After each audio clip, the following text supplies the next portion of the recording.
I genuinely believe that the way that we think about Islam, the average Muslim, the way that they think about Islam, which doesn't matter which category I mentioned that they belong to, they're really disconnected from the Quran.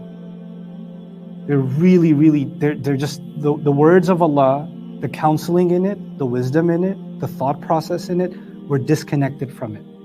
The Quran is an artificial part, it's become an artificial part of Muslim life. Meaning its recitation is heard, some halaqat are attended, and even when you're studying the Quran, most of the time you're studying what other people said about the Quran, not the Quran itself. Right?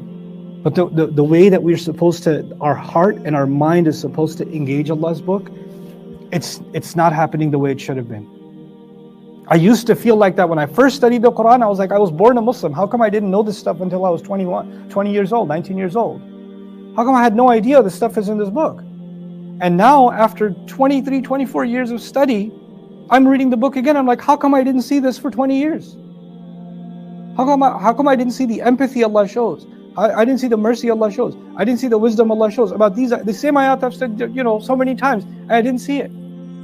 Why? And because we actually became a people that are hard-hearted overall. Individuals are very soft-hearted, but overall, the attitude, the narrative of Islam became harsh.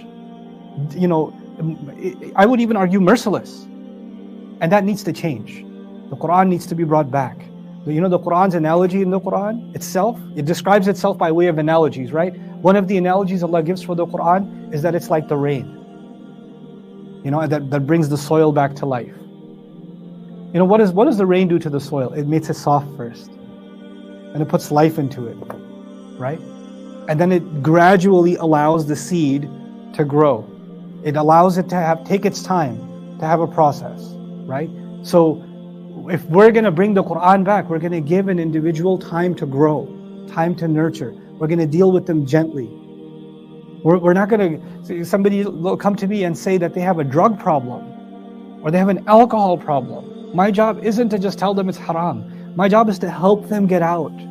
Like step by step by step. For the Sahaba, Allah didn't just reveal alcohol as haram.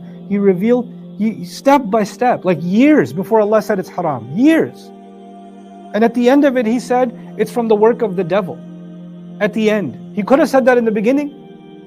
It's not like it was the work of the angels before. It was always the work of the devil. رِجْسٌ مِّنْ عَمَلِ الشَّيْطَانِ فَاجْتَنِبُوهُ. Why is He saying that all the way in Surah Al-Ma'idah? All the way at the end of Revelation. At the end of the Seerah.